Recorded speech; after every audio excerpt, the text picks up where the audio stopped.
श्री इमरान प्रतापगढ़ी जी। धन्यवाद सभापति महोदय।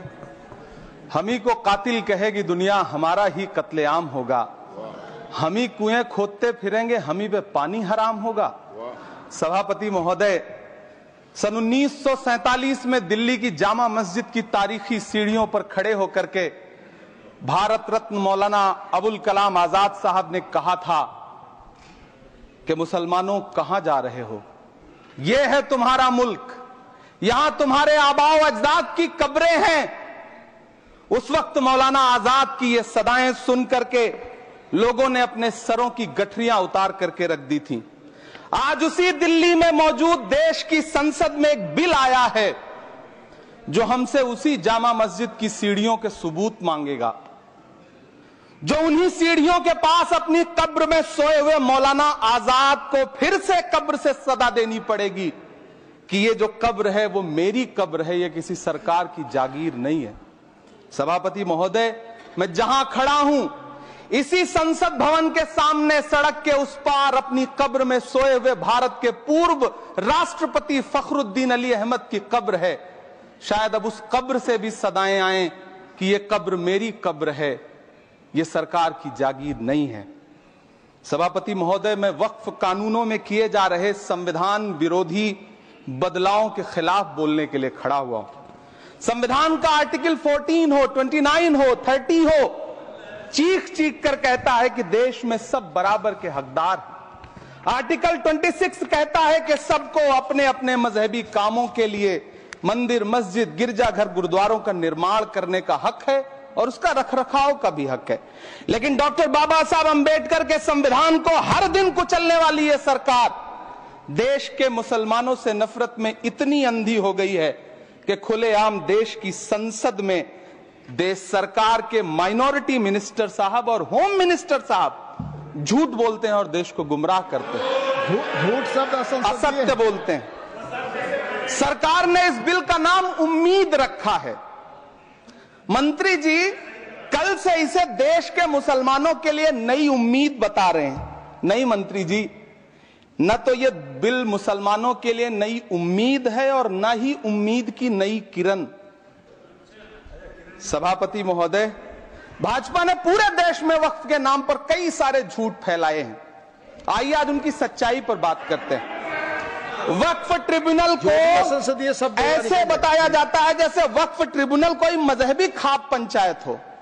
सभापति महोदय, जबकि सच्चाई यह है कि वक्फ ट्रिब्यूनल भी तो सरकारी न्यायिक विभाग है जिसमें सरकार द्वारा नियुक्त जज होते हैं, जिसमें प्रशासनिक अधिकारी होते हैं, कहीं ऊपर से थोड़ी आ गए।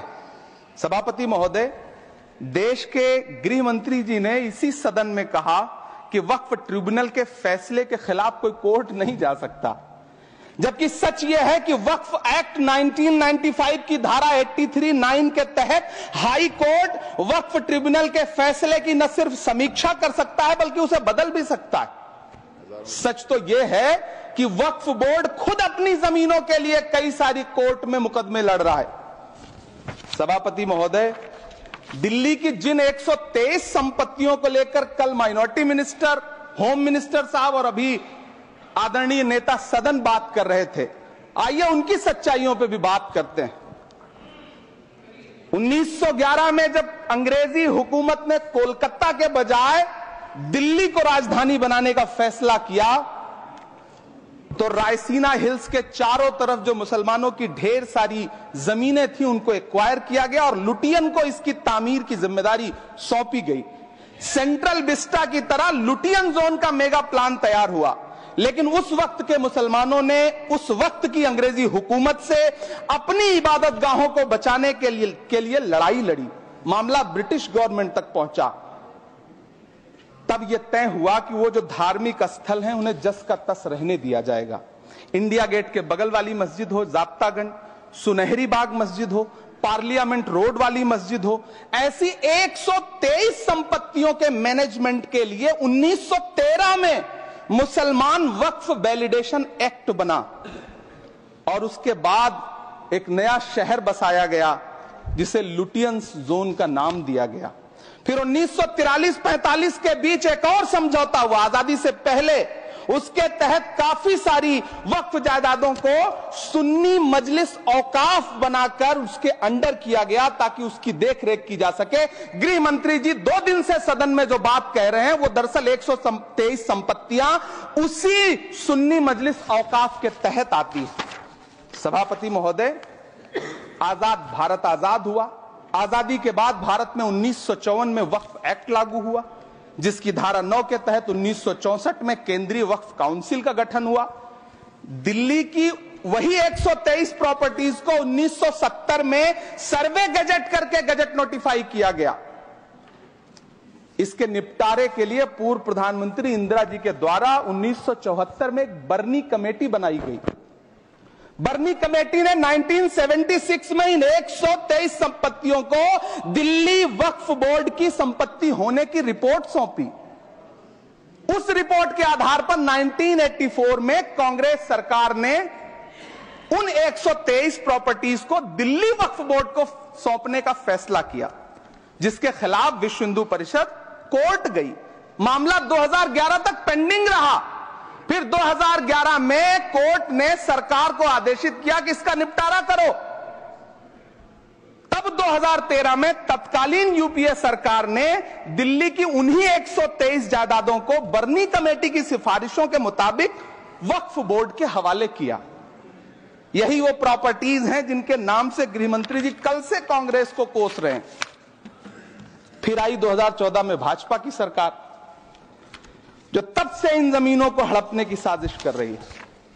जिस बिल को मुसलमानों के हुकूक की हिफाजत करने वाला बिल बताया जा रहा है, उसी को पेश करने के लिए और उस पर बात करने के लिए लोकसभा में भाजपा सरकार के पास एक भी मुस्लिम सांसद नहीं है। जिस वक्त, मैं लोकसभा कह रहा हूं, सुना करिए, जिस वक्फ बिल को मुस्लिम महिलाओं को हक दिलाने वाला बताया जा रहा है, उसे संसद में पेश करने वाली पार्टी के पास न तो राज्यसभा में, न लोकसभा में, न देश की किसी विधानसभा में एक भी मुस्लिम महिला सदस्य नहीं।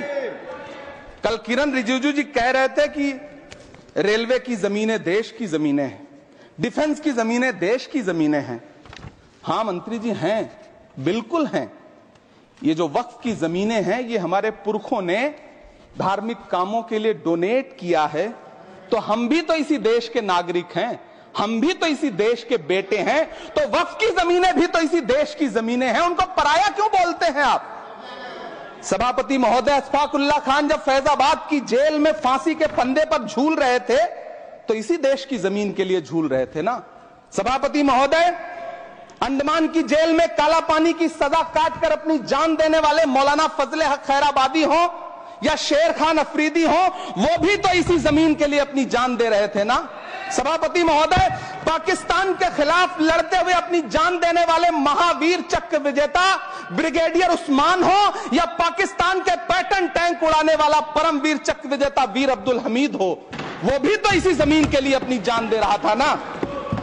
और मंत्री जी, मैं इस सदन में अलल ऐलान ये कहता हूं कि जब भी इस देश की जमीन को लहू की जरूरत होगी, आपसे 2 कदम आगे इमरान खड़ा मिलेगा, ये मैं आपसे यकीन दिलाते हुए कह रहा हूं। सभापति महोदय, मैं सरकार से कहना चाहता हूं, हमसे हमारी इबादत गाहें तो मत छीनिए ना, हमारे घरों पे बुलडोजर तो मत चलाइए ना, हमारी कब्रों में तो हमें सुकून से सोने दीजिए ना।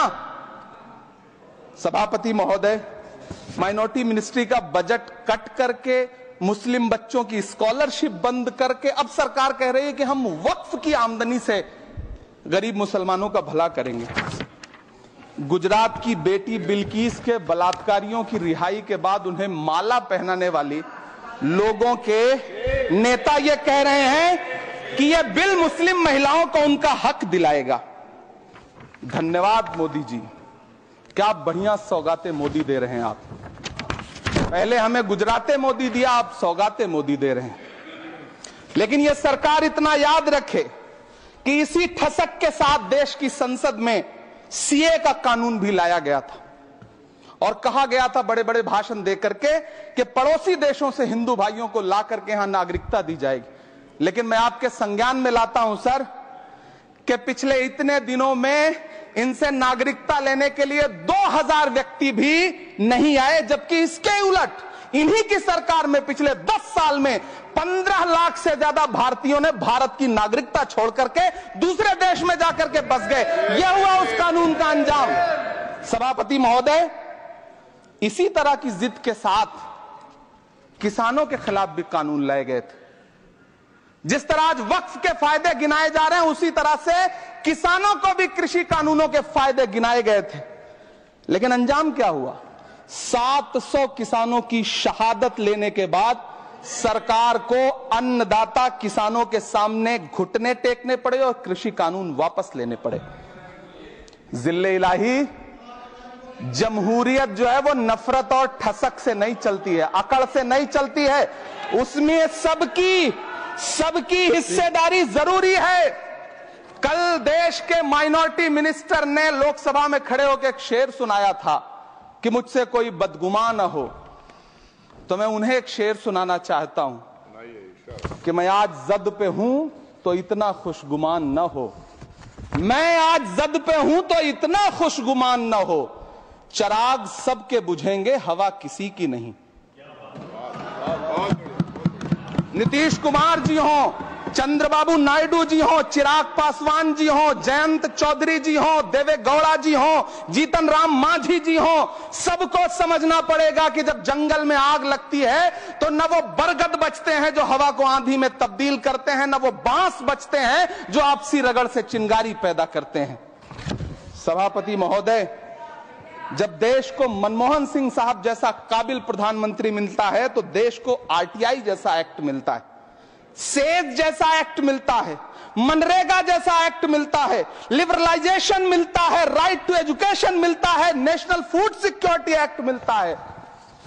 लेकिन जब देश को सौगातें मोदी मिलती है तो क्या मिलता है? सीए मिलता है, फॉर्म्स लॉ मिलता है, आर्टिकल 370 मिलता है, इलेक्टोरल बॉन्ड जैसा एक्ट मिलता है और वक्फ अमेंडमेंट एक्ट जैसे बिल देश को मिलते हैं। मुझे तो अपने हमवतन भाइयों से पूछना है कि आपको अपने बच्चों की तरक्की, खुशहाली और नौकरी की दरकार है या फिर मुसलमानों की दान की गई जमीनों को लूटकर धन्ना सेठों को देने की साजिश करने वाले कानून की? सभापति महोदय, यह सरकार रात के 3 बजे तक पूरे देश को जगा करके संसद में अपने ही नागरिकों को नीचा दिखाने के लिए वक्फ बिल ला रही थी, तो उधर रात के 1:30 बजे अमेरिका हम पर 26% टैरिफ लगा रहा था। सरकार की प्राथमिकताएं देश को पता। सभापति महोदय, मैं बहुत भावुक हूं आज, और मुझे अच्छा लगा कि आदरणीय नेता सदन जगत प्रकाश नड्डा जी ने बहुत अच्छी बातें भी की, मन से बातें की। क्योंकि उनके नाम में प्रकाश जुड़ा है तो मैं उनमें हमेशा एक रोशनी की किरण देखता हूं। मैं उनके सामने बहुत अदब से यह बात कहना चाहता हूं कि चरागों के सफर में दबदबा हो आंधियों का तो फिर अंजाम जुल्मत के सिवा कुछ भी नहीं होगा। यह दुनिया नफरतों के आखिरी स्टेज पर है, इलाज इसका मोहब्बत के सिवा कुछ भी नहीं होगा। मैं भावुक हूं, मेरी पलकें गीली हैं। अगर देश की एक बहुत बड़ी आबादी को लगता है कि आप उसका भला करने के लिए नहीं बल्कि उनकी इबादतगाहों, उनकी कब्रिस्तानों, उनकी खानकाहों को बर्बाद करने का बिल ला रहे हैं, तो फिर आप अगर समझाने में नाकामयाब रहे हैं तो यह आपकी नाकामयाबी है। पहले समझाइए, उसके बाद कोई बिल लेकर के आइए, तब शायद हम आपका इतनी पुरजोर तरीके से विरोध ना करें। लेकिन सभापति महोदय, मैं अंत में सिर्फ इतना कहना चाहता हूं कि इस बिल में जो भी पॉइंट्स दिए गए हैं, बॉम्सी पोर्टल देख लीजिए, सरकार का झूठ आपको पकड़ में आ जाएगा। हम डरे नहीं हैं, हम सिर्फ सरकार से अपील कर रहे हैं कि हमें अपना समझिए। हम आपके अपने हैं, इस देश के नागरिक हैं और आप ताकत में हैं। संख्या बल के आधार पर बिल हो सकता है आप पास करा लें, लेकिन आपको यह बात समझनी पड़ेगी कि हम तो वो तारीख हैं, जहनों में रहना है जिसे कागजी पुर्जे नहीं जो फाड़ डाले जाएंगे। जिस जमीन पर मैं खड़ा हूं ये मेरी पहचान है। आप आंधी हैं तो क्या मुझको उड़ा ले जाएंगे? आपको यह बात समझनी पड़ेगी। आपको अगर इतना विपक्ष की तरफ से पहले जेपीसी में इतने सारे पॉइंट्स आए और उसके बाद कल से लोकसभा में और राज्यसभा में सुझाव आप सुनने को तैयार नहीं है, लोगों की शंका को दूर करने के बारे में आप बिल्कुल सोच नहीं रहे, बस आप कह रहे हैं यह बिल उम्मीद की नई किरण है। नहीं साहब, इसे भले किरण जी लेके आए हैं, लेकिन ये उम्मीद की नहीं बल्कि नाउम्मीदी की किरण है। और इस देश की एक बहुत बड़ी आबादी इस बात से खदशे में है, शक में है कि आप सीधे उनकी जमीनों को लूट करके धन्ना सेठों को बेचना चाहते हैं। मेरी अब भी आपसे अपील है कि इस बिल को वापस लीजिए। यह बिल कहीं से आपके अपने नागरिकों के लिए अच्छा नहीं है। यह बिल सिर्फ इस देश के मुसलमानों को नीचा दिखाने का और अपने एक ऐसे मतदाता वर्ग को खुश करने का बिल है जिनको इस बिल के पास हो जाने से कुछ मिलेगा भी नहीं।